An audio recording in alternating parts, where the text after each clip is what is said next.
जिन लोगों ने खुद पर जुल्म करना होता है उनके लोग नहीं बल्कि वो अपने ही दुश्मन होते हैं। खुद के साथ सबसे बड़ी दुश्मनी पता क्या है? नाशुक्री करना, कि मैं कमतर बनाया गया हूँ, वो इंसान मुझसे बेहतर है, वो मुझसे ज़्यादा ज़हीन और काबिल बनाए गए हैं, वो अमीर हैं और मैं गरीब, इसीलिए वो मुझसे आगे बढ़ गए हैं। इस तरह के हज़ारों फजूल सवाल हमेशा नाशुक्र इंसान के दिमाग में आते हैं। जो खुद कुछ नहीं करते हमेशा उनकी नज़र दूसरों पर ही होती है, जो चाहते हुए भी आगे नहीं बढ़ सकते जब तक वो नाशुक्री ख़त्म ना कर दे। किसी जंगल में एक नेक बुजुर्ग रहता था। जंगल के सब जानवर परिंदे उसके पास अपने लिए दुआ करवाने के लिए आया करते थे। एक दिन एक कौवा उस बुजुर्ग के सामने आकर रोने लगा। बुजुर्ग ने वजह पूछी तो मालूम हुआ कि उसे अपनी ज़ात पर एतराज़ है। अल्लाह ने उसे सबसे कमतर परिंदा बनाया है। कौवे ने बताया कि मैं काला हूँ, लोग किसी का भी गुस्सा निकालते वक्त मेरे नाम की गाली देते हैं। जिस घर में जाता हूँ वहाँ मुझे गालियाँ देकर भगा दिया जाता है। आप दुआ करें कि अल्लाह मुझे फ़ौरन तोता बना दे। क्या किस्मत पाई है उसने, हर कोई उससे प्यार करता है, खूबसूरत उसकी चोंच है और कितना खूबसूरत बोलता है और लोग उसे चूरी भी खिलाते हैं, पालते हैं। उसकी खूबसूरती ही इतनी है कि लोग उसे बहुत पसंद करते हैं। बुजुर्ग ने कहा कि दुआ से पहले तुम तोते से मिल कर आओ, उससे पूछ कर आओ कि वो खुद कितना खुश है अपनी ज़ात से।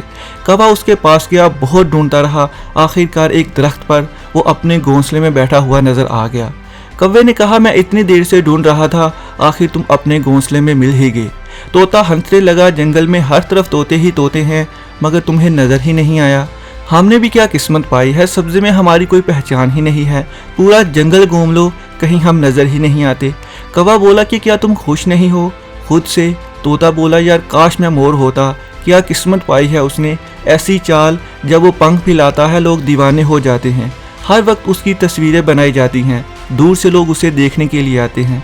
कौवा बोला कि चलो मोर से पूछते हैं, वो कितना खुश है अपनी किस्मत से। जब वो दोनों मोर के पास गए तो वो रो रहा था। वजह पूछी तो उसने कहा कि खामोशी से आवाज़ सुनो। आवाज़ किसी की कदमों की सुनाई दे रही थी। वो बोला कि शायद कोई मेरा शिकार करने आ रहा है, जो नोचेगा मेरे पंखों को, बेदर्दी से उसको तोड़ेगा। उसे क्या एहसास कि मुझे कितनी तकलीफ होगी। वो अपने घर की जीनत मेरे पंख को नोचकर बनाता है। मेरा हर वक्त खौफ में गुजरता है कि कब कौन आकर मुझे तकलीफ देगा। कौवा मोर की बात सुनकर फौरन उड़कर उस बुजुर्ग की तरफ आया और बोला कि मैं मान चुका हूँ कि मैं सबसे ज़्यादा खूबसूरत बनाया गया हूँ, आज़ाद हूँ, कामयाब हूँ।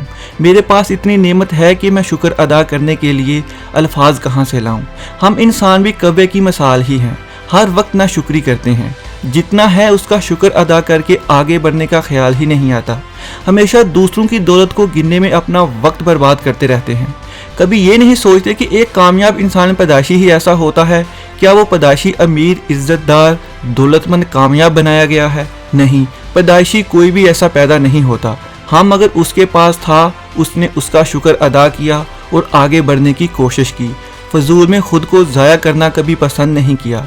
अपना वक्त अपने आप को बनाने और दूसरों की ताक झोंक से खुद को दूर रखा। दूसरों की ज़िंदगी से हमेशा सबक सीखता रहा और आगे बढ़ने के लिए हमेशा कोशिश करता रहा। हमेशा याद रखो, तुम्हारे हसद करने से किसी दूसरे का कुछ नहीं जाता मगर तुम्हारा बहुत कुछ जा रहा होता है, जिसका एहसास तुम्हें हमेशा होता है मगर तुम वजह नहीं समझना चाहते। ये वो लोग हैं जिन्होंने अपनी ज़िंदगी को अपनी मेहनत से बनाया होता है। खुद को दूसरों से अलग समझकर खुद को बनाने में हमेशा तवज्जो देते हैं। ये बात ज़हन में रखो कि तुम्हारी एक अलग शख्सियत है। उस शख्सियत को अपनी मेहनत से ही निखारो। तुम्हारे अंदर किसी चीज़ की कोई कमी नहीं। जो महारत तुम अपने अंदर रखते हो उसे ढूंढकर कुछ अलग करने की कोशिश करो। जो तुम पसंद करते हो उसे तुम्हें अपने अंदर से खुद ही ढूंढना पड़ेगा, फिर तुम भी किसी से कम नहीं रह सकते। ज़िंदगी में तुम जो हो, जैसे हो, इस बात का शुक्र अदा करो कि अल्लाह ने तुम्हें हज़ारों से बेहतर बनाया है।